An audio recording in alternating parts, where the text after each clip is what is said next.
I'm ready to get started. Start this regular council meeting of Monday, August 17th, 2020. With allegiance to the flag of the United States of America and to the republic for which it stands, one nation, under God, indivisible, with liberty and justice for all. That's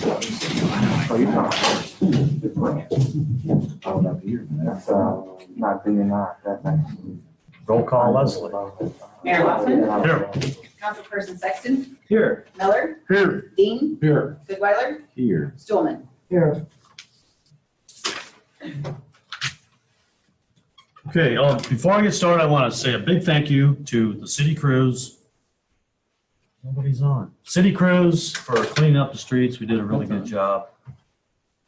Thank you guys. They're still working. They got a lot of work to do. And on Sunday, probably had over 50 people, volunteers cleaning up the cemetery. So the community really stepped up Sunday morning, and I want to congratulate everyone on that. Thank you very much, everyone.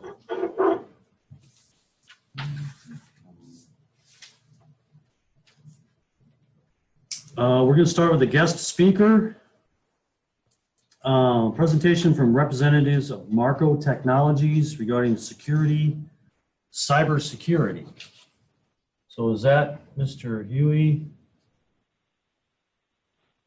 Yes, it is. Can you hear me? Someone else, man. Just you? Well, you might want. And I also have my sales manager, Rich Bates, alongside. Can you hear me? It's fine. Okay, there you are. Hi. Go ahead. We have some information in front of us, so we'll follow along, I suppose. And go ahead. You're up. All right. Well, thank you very much for allowing Rich and myself to be here with you all today. We do appreciate the opportunity. So it sounds like you guys do have a PowerPoint or some PDFs that I sent along to Nick. So if you have had a chance to review it, great. If not, we'll get you up to speed here quick. So what we were sending information out was our Marco Technology Assessment. So our Marco Technology Assessment came essentially to life because essentially knowing your technology, managing it can be overwhelming and confusing. It's not always easy to stay on top of the dynamic IT landscape that's always changing. And of course, when it comes to security, it's a #1 priority for many cities and organizations. So that's how we developed the Marco Technology Assessment. So it starts with a baseline understanding of your organization's technology. So a Marco technician or engineer, I should say, will perform an on-site audit to gather your data on the health and the configuration of your current environment. After reviewing the data reports, we'll have a certified system engineer provide a consultative assessment of your environment. It includes everything on your current state of technology and identifying known risks and potential impacts to your city. So if you are following along here on the first slide here, we'll have a bit about the value of the Marco Technology Assessment. So we'll look at 12 key areas of technology. So we'll score the existing environment against your best practices that we have right now in the IT. And then we'll identify the risks and the gaps, and we'll prioritize IT funding and initiatives, identify the IT's role, and provide the building blocks for a technology roadmap. So when I say we'll focus on alignment with industry best practices, what we mean, we'll make sure that you're compliant from a security standpoint and have redundancy. So there's over 40 different reports that we run through, assessment files, scorecards. We actually will have someone on site here to be able to take pictures and checklists too, over 130-point recommendation checklist. So we'll prioritize the discovery. So we'll let you know what the known risks are. We'll let you know the potential impacts to the city and have it easy to conceptualize. So you'll have an easy topology to follow: red, yellow, green. What looks great, what needs to be improved, and what needs to be addressed right away. And on the next slide, you'll see the 12 key critical areas that we do cover. So security, network infrastructure, firewall, server infrastructure, internet infrastructure, and file systems, backup and disaster recovery, wireless infrastructure, email systems, applications, power environment, and workstations. And to give you an idea of what you can expect to see, so the deliverables, the tangibles of what you'll actually get in the report, if you scroll down here to the slide 5, you'll see examples of that high, medium, low breakdown that I was giving you. So for an example from a security standpoint, the high risk, enable password policies. A medium risk, disable inactive accounts. Low risk, create and use a consistent PC naming convention, label all your PCs. So it gives you an example of what you'd be able to see here. On the next slide is our network overview. You'll actually get a full snapshot and actually have a full picture of your whole IT network breadth here. So you'll see all your active users, total computers that you have on the network and on the system. Be able to see your bandwidth speed, what you're getting. So it's a full, complete picture of your environment. And skipping ahead here, slide 8, you'll be able to see from a red, yellow, green kind of color-coded system, as well as a score system, how we're able to put you up against best practices. So for this instance, for the risk area being the network, we'll see that you have unsupported operating systems. That severity is high, and you'll have a risk score. And then how many instances we're able to find that. And it'll give you a weighted risk score and measure it again against best practices, so you'll know where you stand here at the end. Another example from a security standpoint, going to the next slide, you'll see here Hogwarts. So the Hogwarts local username, the password was last set 5 years ago or 3 years ago. It doesn't expire. So we'll tell you what the issue is. So it'll say the account and passwords that are set up to never expire present a risk of being used by unauthorized users. Recommend investigating all the accounts with passwords to set to never expire and to configure them to expire regularly. So again, there's another shot here of the security. We'll tell you the concern, like a failed password attempt lockout, the impact, the increased security vulnerability, risk of data loss, potential downtime, and then a recommendation. So we'll be able to tell you, hey, with your current setup here, we would recommend putting a threshold of 10 failed login attempts will lock a user out. Things like of that nature.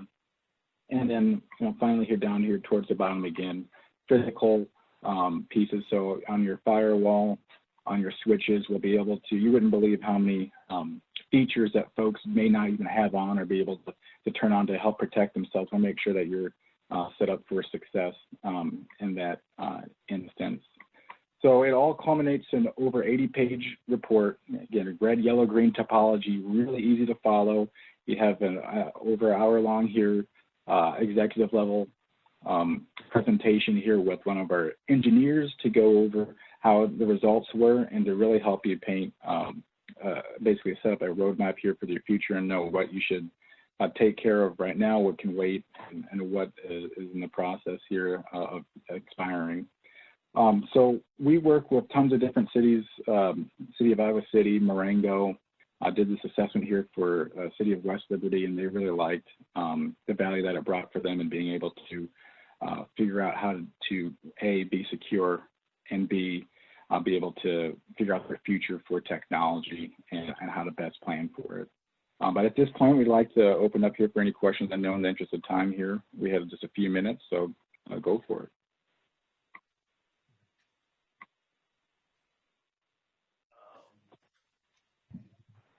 I'm going to be the first to admit this is a little bit of a foreign technology to me. So you physically come to our offices, our computers, and is a firewall, is that a physical piece of hardware or is that software? Physical hardware. So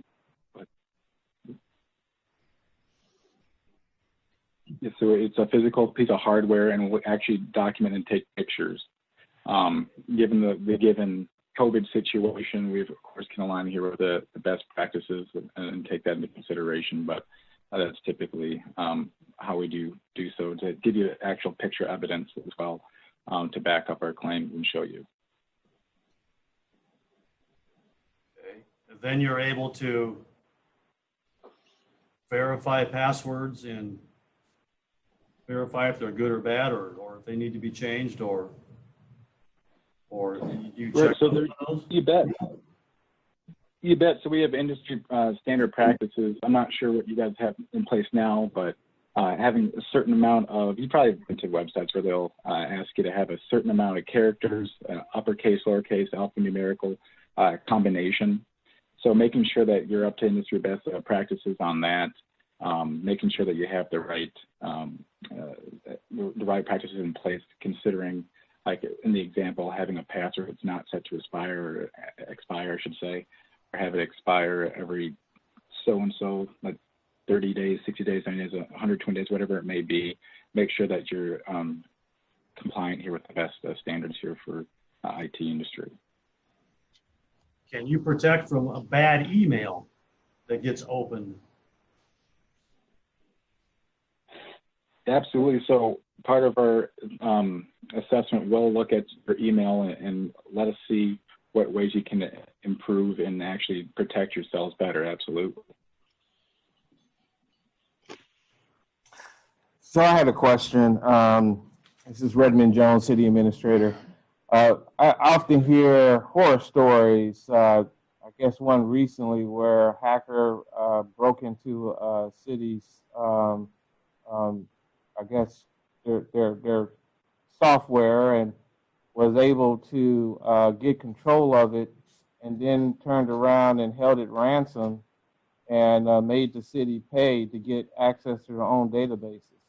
Do you have any stories or examples of that actually happening?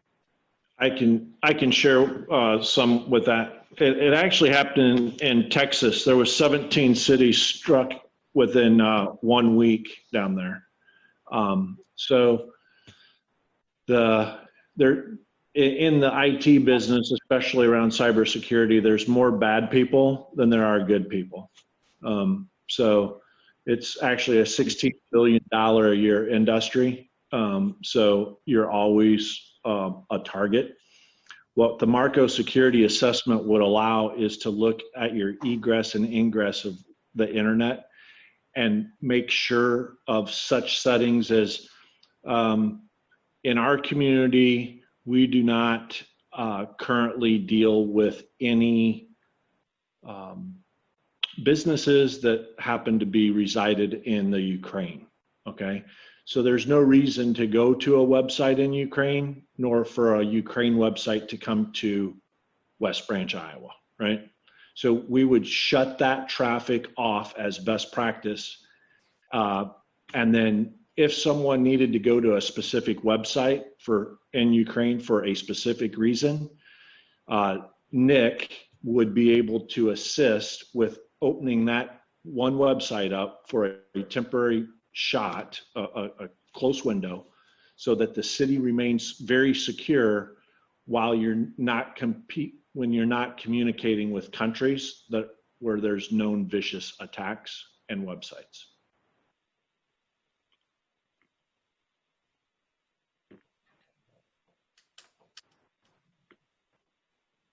Absolutely. To piggyback off of that. To piggyback off of that. Mute here. There we go.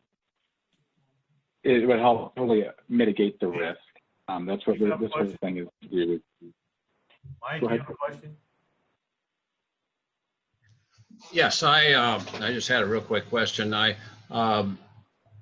Do you work with police departments? So our IT person that we have on our, I guess that helps us, works with Iowa City Police Department. So I'd like to think that we have a higher degree of security here. I just checking to see if you had a background with working with police departments in the past. And also too, when you do find vulnerabilities, are those results confidential? In other words, will the lay public find out where our weak points are?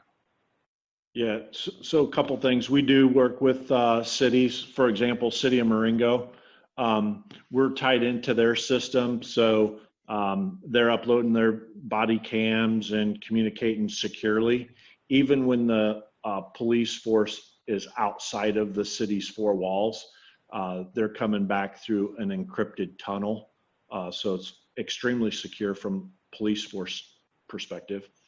The other piece of that, if you have the luxury of having someone on your staff or associated, obviously, with a larger municipality, they typically have more resources. So that's a great situation to be in, of being able to leverage, bigger municipalities as well. But, City of Moline, that law enforcement agency down there brought Marco in because of a murder that was went unsolved October 31st of 2018. Someone was murdered between the police station and City Hall. And unfortunately, the city's camera system wasn't working. It actually was working, but the posts that the cameras were mounted on outside were pointing to the posts that they were mounted on instead of the streets. So City of Moline actually hired Marco. We have 24/7, 365 eyes on screen of all of their city cameras. And not only are we notifying them when there's an incident, but we're also providing remediation as well as an on-site engineer if that's what it takes.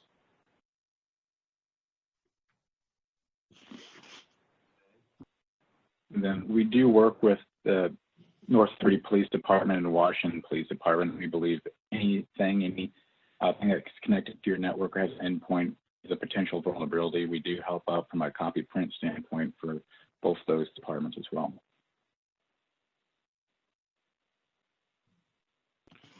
Nick, what's your thoughts on this? So, get rid of this. What I would say is that I think within the city office and some of the wider ranging city network, there are definite vulnerabilities that we have. I can make suggestions, but I'm not a security expert. So it would be nice to have a detailed list of what we need to address and when. So they even showed an example on their presentation of a server software that goes out of date a couple years ago, and of course that's what we use. And I can say that we need to replace it, but having an actual roadmap of what we need to replace when and how severe that need is definitely a concern and would be useful, I think.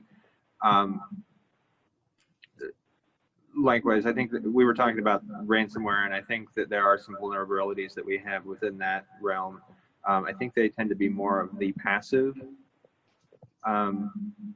risk, where somebody could download the software and have it spread among the systems without intending to.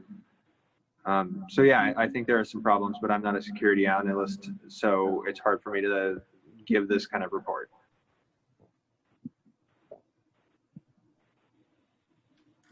I see, I don't know if this is an estimate or a proposal of $3,500. That's correct. What is that? $3,500. That's a proposal to perform what you suggested then. Is that an annual basis or one time and with some maintenance costs to come? It is a one-time fee of $3,500, and it culminates that fantastic report. So it actually is a steal here in the industry, looking at price points across the map here. So it's a level 3 engineer that will be out there going through and compiling this all together here for you. So it's actually just one time. For how long? So it's the cadence. It can be up to you. Some folks like to do an assessment or an audit every 2 to 3 years. But this roadmap has the potential here to let you know up to 3-5 years out where you sit from an IT standpoint, especially from a hardware standpoint, and where you sit here as far as like Nick had mentioned, certain servers or certain things that may not have support. Okay, thank you. Brendan, what are your thoughts? Well, I brought this issue up to Nick maybe a year and a half ago after attending the Iowa League of Cities, and this was becoming an issue that Iowa League of Cities had discovered. A lot of it was the passive type of attempts to come in. We've had several situations that have been odd where staff have been told that they're being communicated by me or by the mayor. And in some cases, they've been rather convincing and may have worked if it was just, it was a little bit abnormal for our normal processes. But as far as the way it appeared, it definitely got staff thinking it was me. And thank goodness one time they said, we better call Redmond, or one time they happened to catch when the mayor is actually on vacation. And then a message comes through and kind of you, is the mayor really sending that or what's going on? So, I mean, it's getting more and more realistic looking. And I think it's just, they're getting better. And I think it's just a matter of time that something might slip by us if we're not prepared and have protocols that make it more difficult for them. I liked it when you wanted me to buy gift cards. Was it gift cards that I was selling to you guys? Bogus gift cards? Just open up the application and Yeah, it's been weird. Some of it is like when we're out of the office. So I don't know if by announcing in public meetings that we're going to be gone, or they just are lucky, or they're following. Because sometimes what the league was saying, that they'll get in and they'll just monitor you and get some certain habits, and then try to find the right time to strike and convince people to do things. So it's a real situation, and it gets even worse with some of the stories that the gentleman was talking about in Texas. Getting in and then charging you to get access to your utility bill, your utility customers. That would be insane. I mean, it would just be insane, but that's what's happening in the community. Would we have insurance for something like that, or once you get it, There may be some coverage, but I don't. I guess it depends on the amount of damage and cost to replace things there. I mean, like if somebody requires a ransom, you can't get into it without paying the ransom, would we have insurance if we got to that point? I don't know, it's kind of an untested territory for us. I don't think you would have enough insurance to pay a big ransom. I'm sure of that. You'd want to go out and get your hands on a lot of Bitcoin. ICAP does offer that type of insurance. I don't know if we have it or not.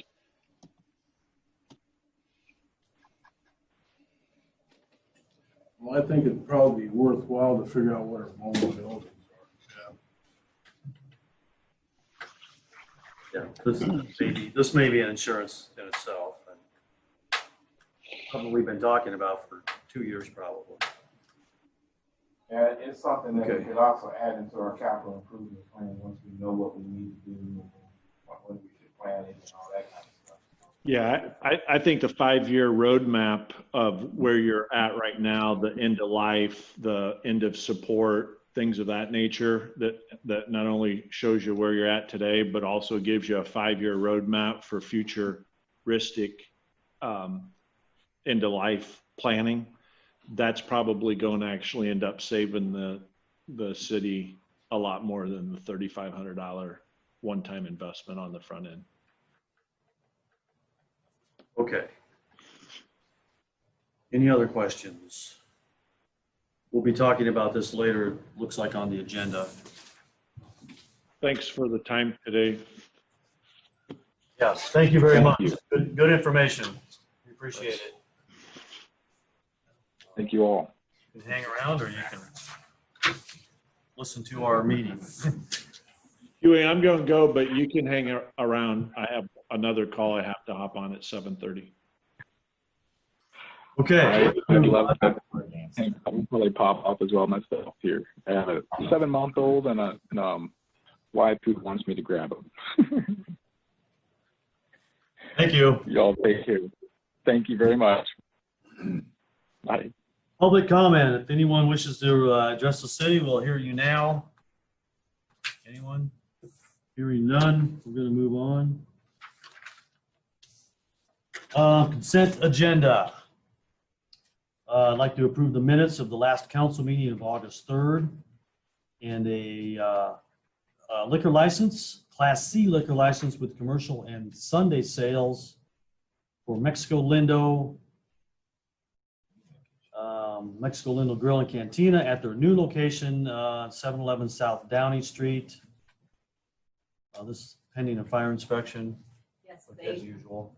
they will not be moving until August 24th, so we won't have a meeting, so we won't be able to do the fire inspection until after they get moved in and settled, Yeah. so we'll do that before they They open. want to open before our next Yeah, meeting. they're gonna open on September 1st. They're only closed for a week, so. It's just the premise change. And the last item would be the claims report. So someone give me a motion to approve those items. Nick? And Jody will I got a second. question. Go ahead. Gordon, Tyler Tech pops up a lot on claims. What is Tyler Tech? Tyler Tech handles our software for accounting, the utility billing, payroll. They are our software supplier for, Is that what we're paying? Is that per month? no, that's an annual payment. Oh, okay. And it's for upgrades to the software. Okay, And all right. they're, I thought we were paying that a month. No, thank you. Whoa. You might have seen a few charges this year. One was we added a additional user at the front desk, so that was a charge. And then the additional software that they're in the process of installing right now with another charge. And then this is the annual fee that you'll see once a year. Okay. Is there any charge for the sewer rate? You've been trying to figure out the sewer rate billing. I'm sorry, I don't follow you. No, maybe I'm not making sense. It's a line item. Okay, never mind. Since you don't know what I'm talking about, it's an irrelevant question. I think you might be talking about how we calculate the. new Yeah, rate. I thought Tyler was going to help us out with that. Oh, no, it's just done through the rate table. What Gordon has to do is just figure out what the difference is in the usage versus the 250, and then he pulls that money out, puts it into that fund. All right. So that's done manually. Manually. Oh, great. Okay.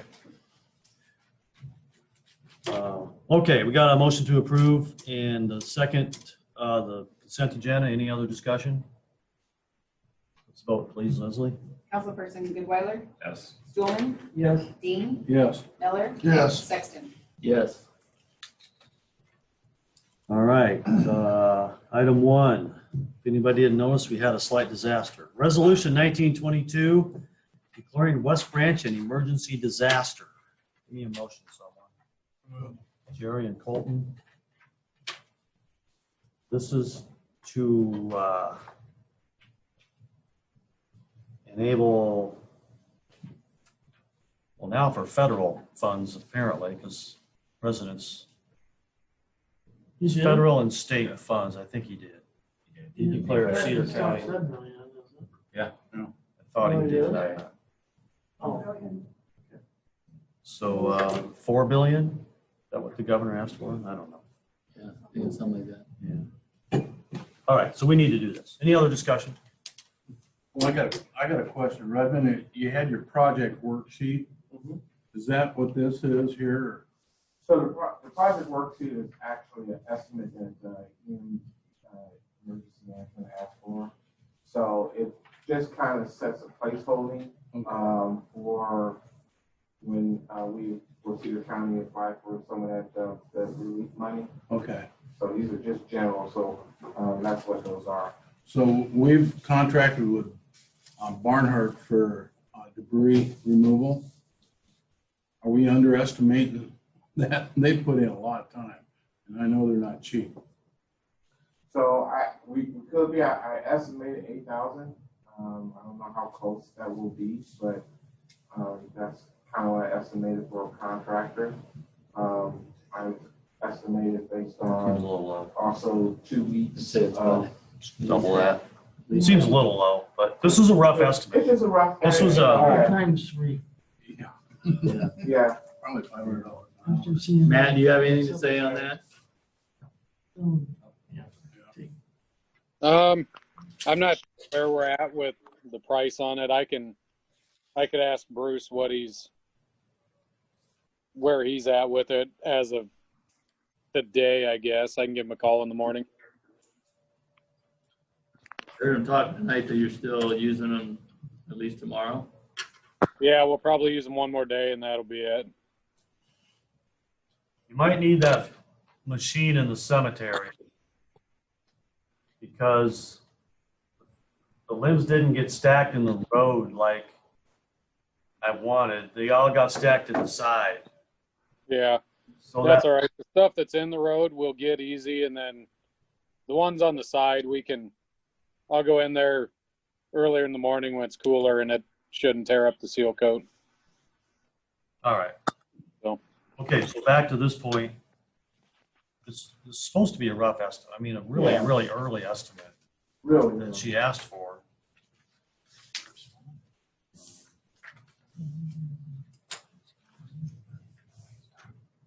Okay. We're still back on resolution 19, disaster emergency declaration. Is any more discussion on that?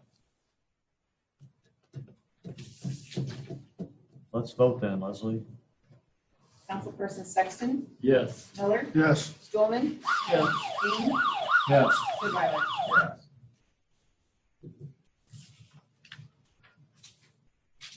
So this got sent to Jody then? Yes. Redmond? Yes, it did. Yeah, this is, you and I chatted a little bit Yeah, I about it. beat the park number, and I think I might have beat up another number in there just a little bit. But again, it's just an initial. I don't remember talking about these categories. We talked about some other, Yeah, she sent them in form of categories. I guess that's how the FEMA looks at things. So the different descriptions, it might be in the worksheet that I provided. And those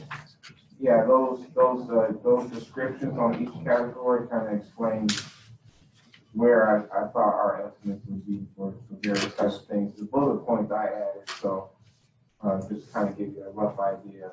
well, of we what are the things discussed that- 600,000 to 800,000 potential property and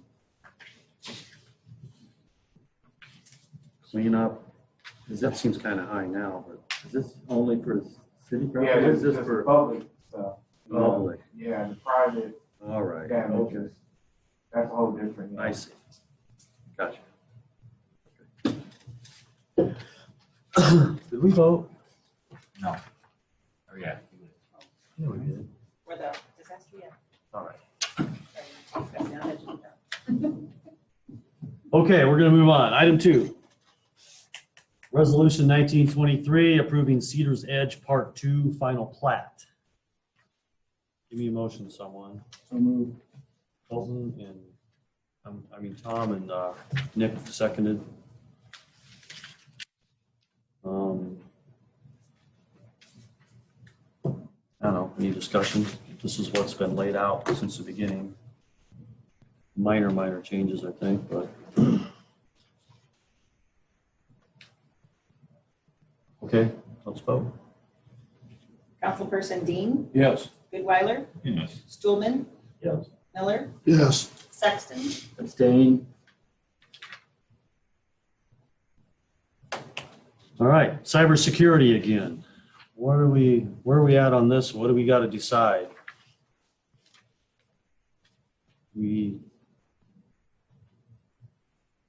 So it's just a discussion item, and if this is something that the council is comfortable with, we can bring it back in the form of a resolution. I'll say bring it back. I'm comfortable with it. It's something that we need. Unfortunately, yeah. Today's technology and everything, yes. Yeah, Ukraine. we're just looking at them to come in and go through our system and tell us what we need.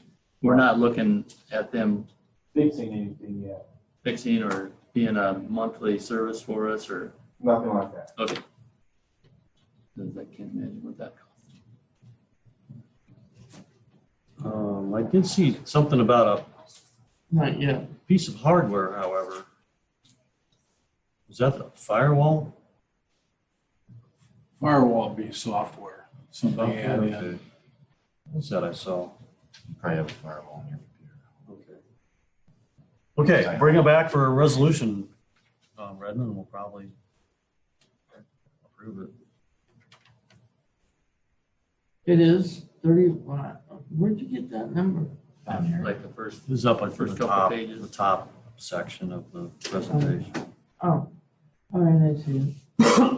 And just to give you some idea too of some of the other emails that we've gotten, one of the first ones, and it started happening right after Redmond started, I think was when they started coming through, was he had gone on vacation, I think back to move his Florida or family something? back, Yeah. yeah. And right away, we got an email saying he wanted us to transfer some money.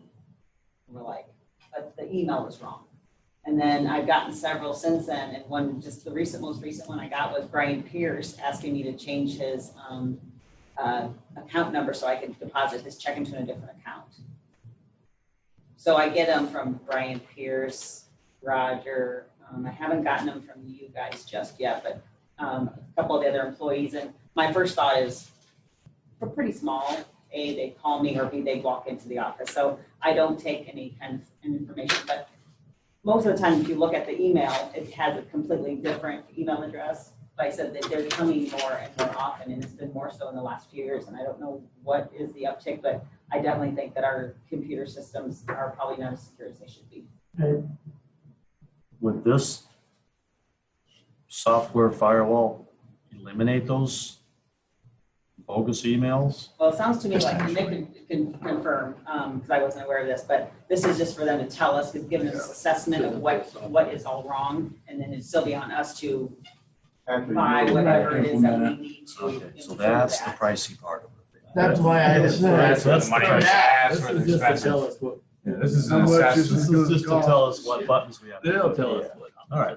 Well, maybe we need it. You don't need it until you need it. I even got a personal email and someone had asked for some information from me, and it was that they wanted me to pay them in Bitcoin. So when he mentioned the Bitcoins, first of all, I just kind of laughed and thought, oh, well, go ahead, knock yourself out. But Yeah, I good didn't luck with that. respond. And then, but what I did was, my first thought was, I went out and started changing all my passwords. Because as soon as someone gets an email like that, on an email that you don't use very often, you need to go out there and start changing passwords. So. All right. Change mine over every 60 days. All right, last item, resolution 1924, setting a date for the public hearing on the status of the funded activities for the West Branch Food Pantry. This has to do with the CDBG? Yep. Grant from federal grant. We have to have a public hearing, so where'd the resolution go? Give me a motion, someone. So moved. Nick and Tom. This is the last item, I believe, right? Yeah. Redmond? Yes, it is. Okay, so the public hearing will be on September the 8th. next meeting? Yep. Do we have to do a presentation?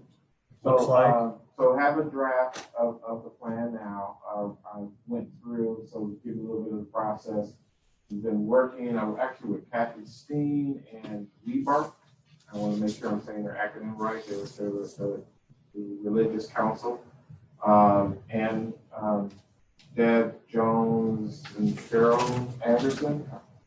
Carol Jones. Carol Jones. Kara Anderson. So so I've been meeting with those folks, and also Scattergood wants to also join in and bring farm food to also help, so people have more than just canned food. And working with the school district, and they have a couple of pantries in the middle school and in the high school, and so this is a big coordination. Everybody's kind of looking, got a little bit of everybody what they're doing. And we're going to be spreading the grant money to all the different organizations and agencies.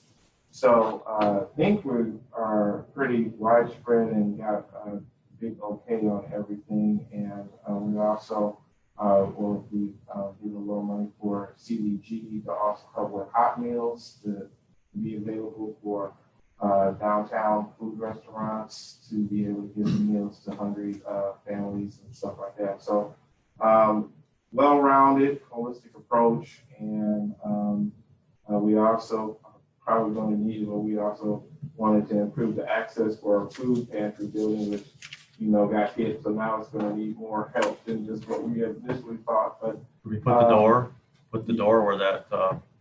Yeah, we were looking to put a door on the back end so people wouldn't maneuver those steps in the sidewalk. Yeah, otherwise we need a ramp if we put it on the front. Right. So that'll give us some ADA quality there, and we had a situation where somebody tripped and we put a handrail in and everything, but still not up to quality of ADA standards. So we'll get that building, and so people can come and get food directly from the building.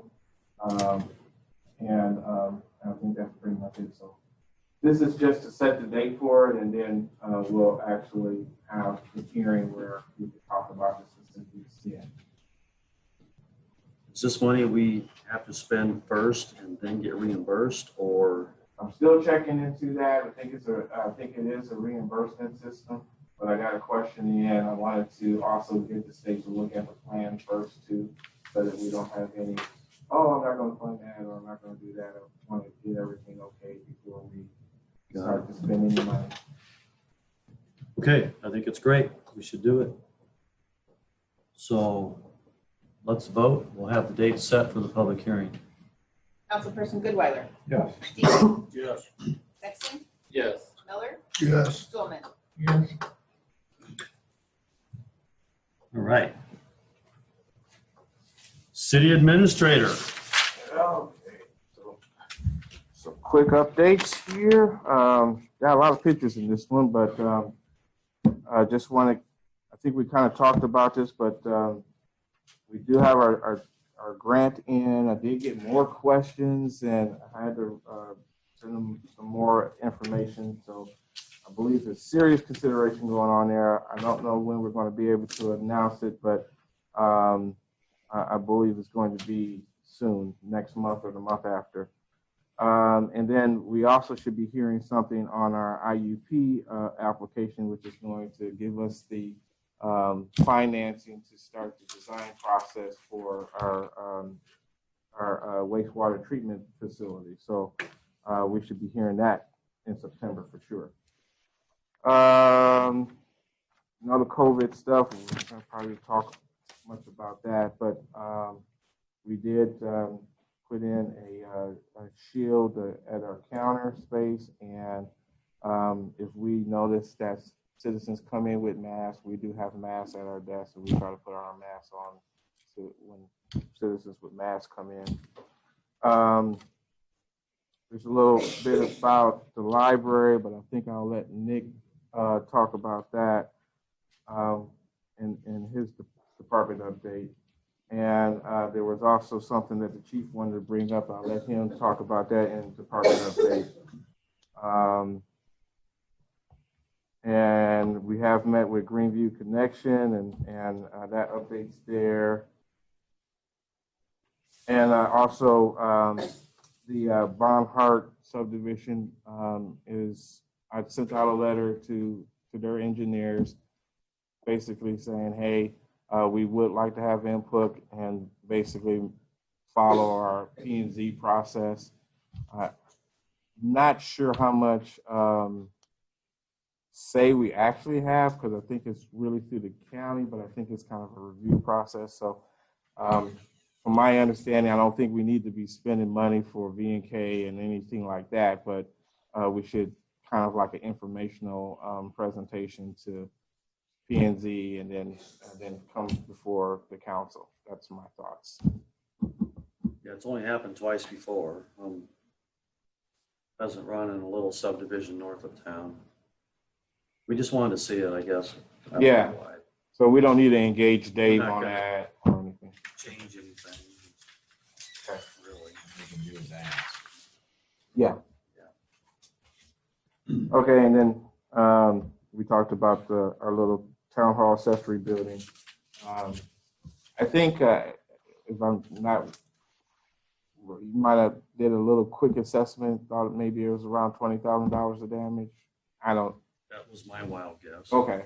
Well. Probably 100. Seriously? Those drivers at Warner, they are idiots. I tell you, I'm sorry. This one was a cream in the crowd. I think he was only 3 days in or something, I heard. Oh my God. I've seen them clear out north and east of town trying to turn around on a gravel road. I'm like, where are you going?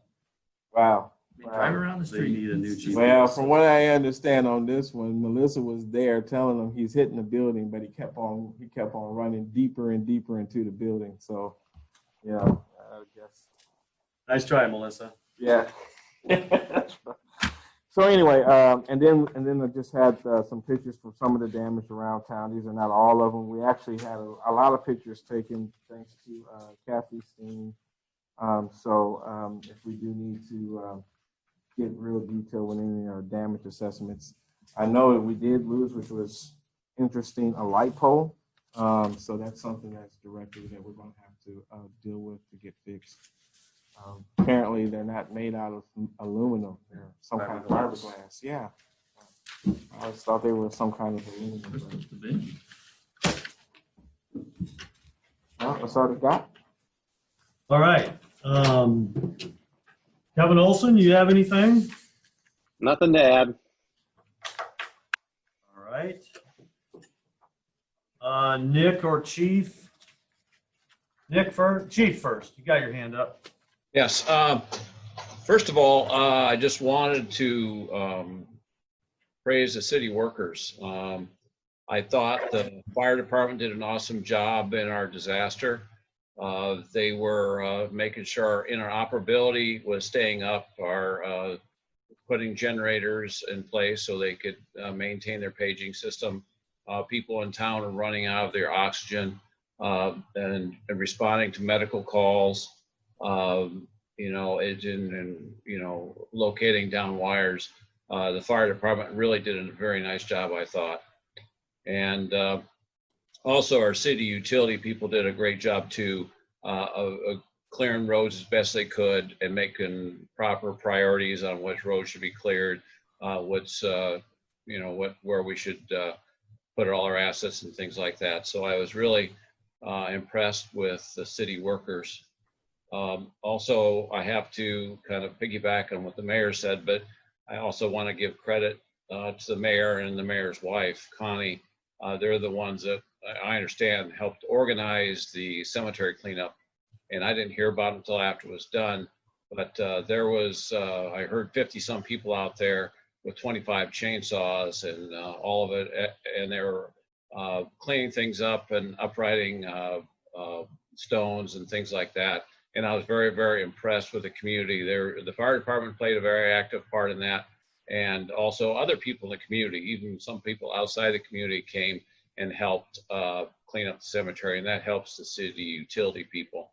So I just wanted to thank the mayor and his wife for organizing that. I thought it was a great thing to do. It freed up the city utility people so they can look at other priorities and things like that.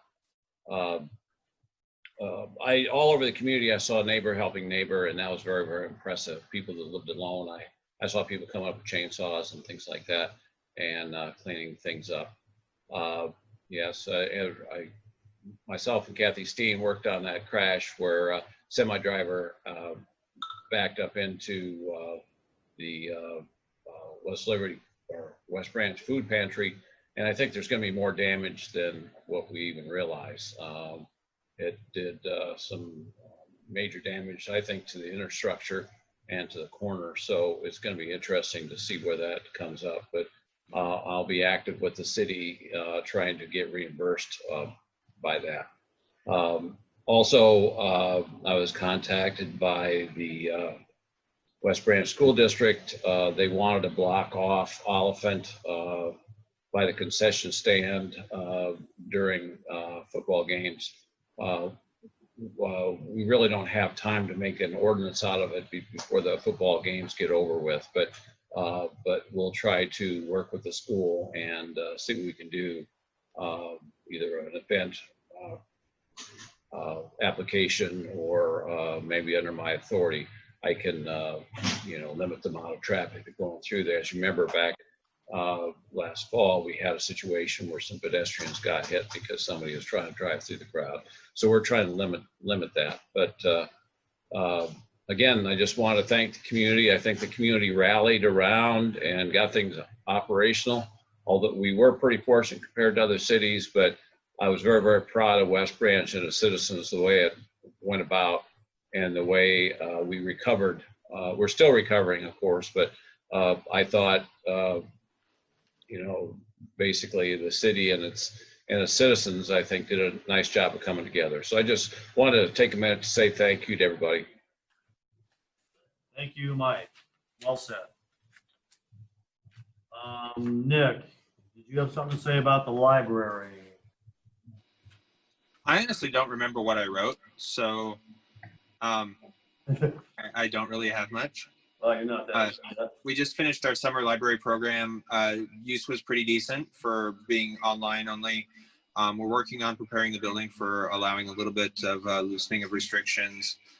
So hopefully within the next couple of weeks, we're going to have some browsing available for appointments. We've got a chat service that the state is providing to us, so people will be able to communicate with us online through a chat service. And we're lining up programs for the fall. I've got a couple of financial ones going, one on writing wills, having nothing to do with COVID. It was planned for the spring and we had to postpone it because of stuff closing down at that point. And then we have a fun one planned for October, which is one of the hosts of Ghost Hunters is going to do our spooky October program online. So that ought to be fun. Nick, I just had an earlier note about the legal question and just stating to revert to our earliest ordinance for now. So the state is recommending that we revert to the earliest known ordinance. Apparently there's a form that's provided by the Iowa League of Cities that makes it fairly easy to do, and then we'd have to put the resolution or the wording on the next the next city or special election. So it does have to be by ballot then. That's what they want. Doing an official change does, yes. Make official change to revert or make official change to make it 6 years? 3 years. Not to revert. That's just a form that we can fill out. I don't know what the form is. They thought that Kevin might know. Or maybe we can find out from the League of Cities. Apparently it's been done and it's not too hard to do. But I don't know much about that process.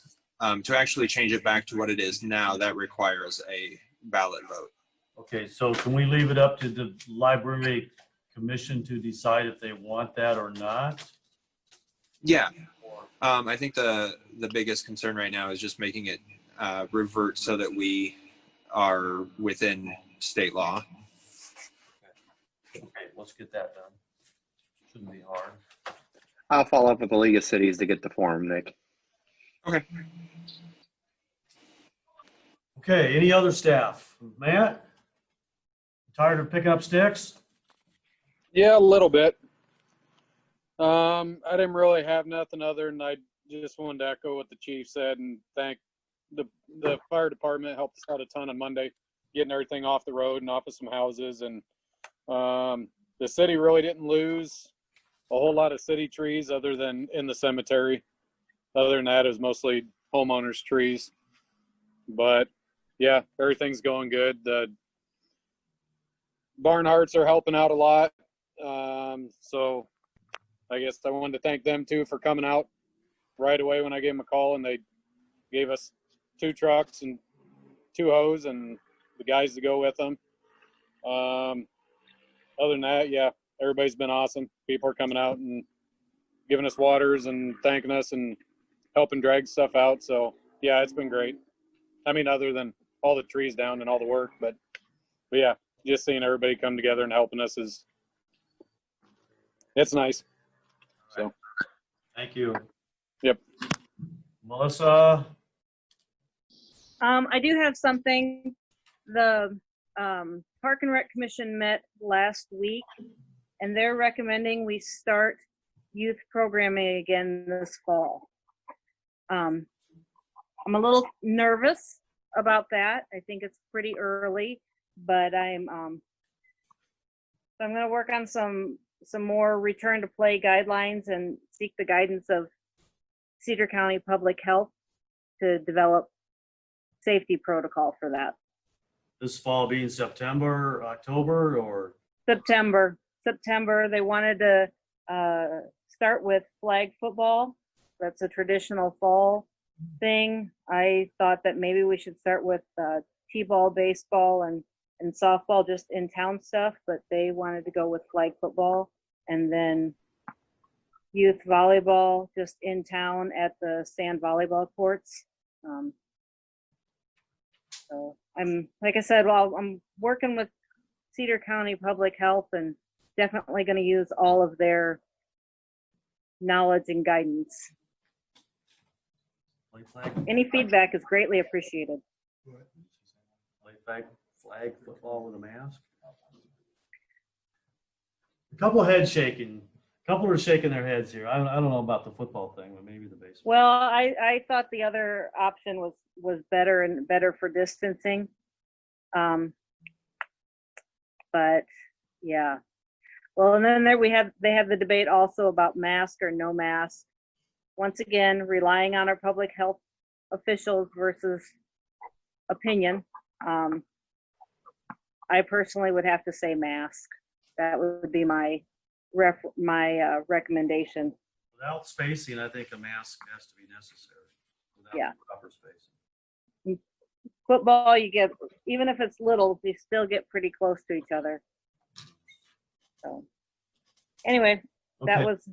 was their Thanks. update. And once again, please feel free to give me advice and contact me with any questions.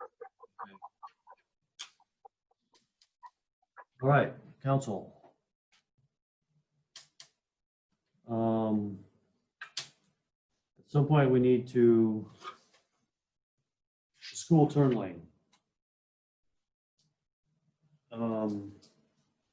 We don't have to decide right away. We don't have to decide soon, but I'm just going to bring it up. There's been a proposal floated that we not require it at this time until Hoover Highway gets connected to West Branch, which would be 2 years from now, or maybe 2 years, maybe 1 year, I'm not sure. At that time, we may think about paving east toward the high school, including the turn lane. The school would pay for their portion of the turn lane. I'm thinking $200,000. It's kind of a proposal it's been approached to me. It would be a capital improvement project. Otherwise, we piecemeal it together the way that the schools proposed it, and call it good. So, any thoughts? So I'm throwing that out there, I guess. Well, I'm the one that threw it out there. I'll be right up front. If we were just gonna vote on the school portion of it right now, I have no clue how I would go. And I've been getting a lot of feedback from the community. They're saying, well, why should the town have to pay for it when the school has their own tax base? And it's a valid point, because if you live in town, basically you're paying for it twice through your property taxes that are going to the school and to the city. On the other hand, if we're going to do it, I want if we decide to do it, I want to do it and do it right. Jerry brings up a valid point on the stormwater coming off on that south side. That's less than optimal. I've always thought just the asphalt would be the cheapest way to go, but the more I think about it, I'd really like to see a curb and gutter. A curb, that would solve our problem, the washout problems. That would be my proposal. If whatever proposal we do, I like that curb and gutter idea. It wouldn't have to be concrete curb and then asphalt filled in, that would be, I think that's the proposal that the school gave us. I'm not against the idea. The only thing I'm apprehensive about right now is committing to a capital improvement project 2 years out. When you start prioritizing the needs that we have right now with the flood mitigation stuff we want to do, Cedar Johnson Road, all the things that we've been kind of working towards being able to pay down some debt. Now, all of a sudden, we're going to push everything back and aside so we can do some turn lanes. I mean, again, I'm not saying it's a bad idea, Tom. It's very, you're using some forethought here, but I'm just uncomfortable with committing to a capital improvement project 2 years out that's really wasn't on our radar until they walked in the door and said they wanted to do it. I mean, so what happens if it doesn't work out for us?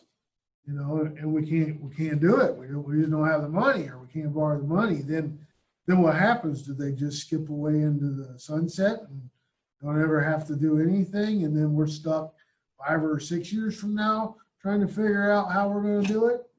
I mean, that's just my gut feeling. Okay, I just wanted to bring it up for minor discussion, and at some point we'll have to make a decision. Yeah, absolutely. Before the end of the year, I'm thinking we can get it in. Yeah, before the budget gets approved and all that, we got to get it in the budget somehow. Either the turn lane, whatever. But I just want to bring it up. And the school's looking the same thing. They're looking at their budget too. They need to be able to put it in their budget. So we need to make a decision one way or the other. Part of my thought is that we are a small community, and we need to work with the school, and the school needs to work with the city. Yeah, initially I was not for the city paying for any of this part. Because to me, it was always, like Colton said, this was a school issue that they brought on by bringing the middle school out there and bringing on more traffic. But more I've thought about it, it is something that I think as a city, we need to maybe step up and help in some fashion. And the other part of that is if we don't come up with some kind of an agreement to do this, and we just let it go and let the school off the hook, when it does become a problem, then it's going to be the city's issue, not the school's issue. So if there becomes a traffic issue out there, and it's basically the morning, and if there's a big event out there, like the Gates track meet, or something like that, that's the biggest issue that turning lane comes into play. But there again, if we don't do anything, don't work with the school in some fashion, we're going to end up paying for this thing down the road. My main issue is the actual construction of the turn lane ought to be all on them, and then why should we have to pay whatever that astronomical amount it is to move utilities for their turn lane? I mean, the things that we have to do to our existing road to make it marry up okay, you know, but it's not half. It's not half. And I have no, there's nothing saying that we have to do the 50-50. We can change the formula, whatever we want. I mean, you know, it could be a 40-60 split or, and then I guess it's, you know, how are we gonna fund it, how the funding ends up. You know, they've been generous to offer us, you know, Pretty pay safe for to it up say that front. we'll have to. It's pretty safe. So I see two decisions we have to make. Which scenario we want? We want curb and gutter, concrete curb and asphalt infill, or do we want a ditch, the cheapest scenario? That's one decision we have to make. And the second decision is who's going to pay for how much of what. So it's only those two decisions. That's it. And we could even come up with not even. I know what street I know. I want the curb and gutter. I like the concrete idea in my mind. We could come up and say, this is what we want, but we're only spending X amount of dollars. This is all we're gonna put towards it. Maybe it's 100, maybe it's 150, maybe it's 200, whatever. But maybe it's not a percentage of the project. Actually, there's three things. The most important thing is whatever we decide, how in the heck are we gonna pay for it, Roger? Good point. What's gonna get cut so we can, because that's what it's coming to. So when we find out in January what our revenue is, So just to that kind would of, help. yeah, well, if it's next fiscal year, that makes it much easier to plan, right? Because I think there was some talk of trying to do it this fiscal year, which was. Well, no, we might have 2 fiscal years to save up for it. They proposed doing it and giving us two or 3 years to pay it back. So just so everybody knows, and this is kind of one of my things to do this week is to send Maggie a list of horizon projects that I anticipate from what the council's been talking about. So sometime after that, we're going to have a work session where she's going to come in and kind of give some strategies. This is also going to play into our Cedar Johnson County discussion that we're also going to have a special work session on. And there's a potential for another turn lane out there somewhere with the BP, and if we have to do anything with that. And then obviously the Crow site is still an unanswered question that we have to then also kind of plan some TIF programming around. So we'll be able to talk about that and get a little bit more of a picture for what that down the road will be as we then go into, we'll have a formal capital improvement discussion this year. So. See, so going back to where Tom is, I'd like to see, I don't know what Johnson County has in mind, because that's an extra wide intersection right now, going out to the club and that. And if they narrow that up, then we're gonna have to throw a turn lane in there. So you need to see how all this is gonna lay out, not just the school, but I mean, what are we even gonna do with the Cedar Johnson County Road? Well, from our point of view, it's just a right turn to turn right on Cedar County, on Cedar Johnson. That shouldn't need a turn lane to make a right-hand turn. The left-hand turn Little League from Johnson County. Diamonds. I mean, are the Little League Diamonds not ours? I don't know. Yeah, I don't think that's gonna require a turn lane. The left turn Are will we go down the. even using those anymore? That's what I mean. Are we even using that? Yeah, they're gonna get used. I think they use it some, The other one back there gets used Yeah, every Legion night a Field's week. good. but it won't be as heavy as what it was. It should still will be. Yeah, It will. That's not at school. That's U-Trip. That's completely separate. what's on school property. Okay. Food for thought. Keep thinking about it. Talk You're Talk talking about amongst the diamond back in yourselves. the corner. I have one thing, Yeah, go ahead. different subject. We done with that subject? Yes, we are. Coal site. I haven't been briefed what's going on there, but I think if we don't have a purchase agreement by the end of the month, we need to put our RFP out by middle part of October. Somebody's just not gonna come walking in our door wanting to buy a concrete plant, so. The end of the month's a pretty tall order.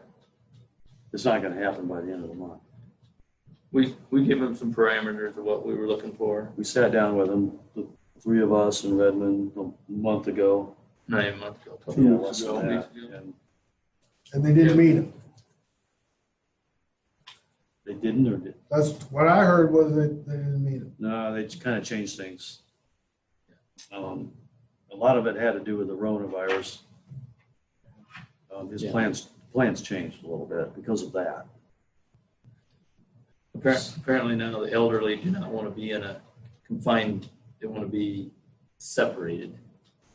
More individual townhome type units.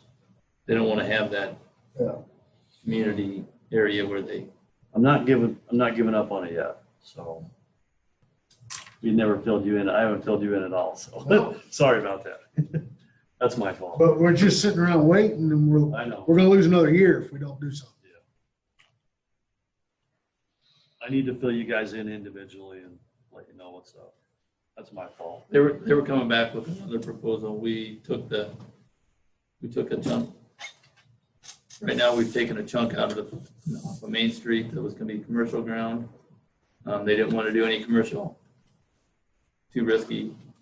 Now, they were gonna do a phone call to Mexican restaurant to see if they'd be interested in buying a chunk for the restaurant. Trying to connect them up. So that may possibly be part of the commercial, but the Ben site was also another issue. How he was gonna get in and out, the way they proposed it was not gonna give them access in and out. So, yeah, I think they're redesigning. They came back with a trail. Yeah, it was mostly just residential that they came up with. I'll get a hold of, I need to call Adam, chat. I'll let you know what's up. Okay. Okay, anything else? Motion to adjourn then? I think that was a motion. No. Second by Nick. All those in favor say aye. Aye. Meeting adjourned. So I have some paperwork for you and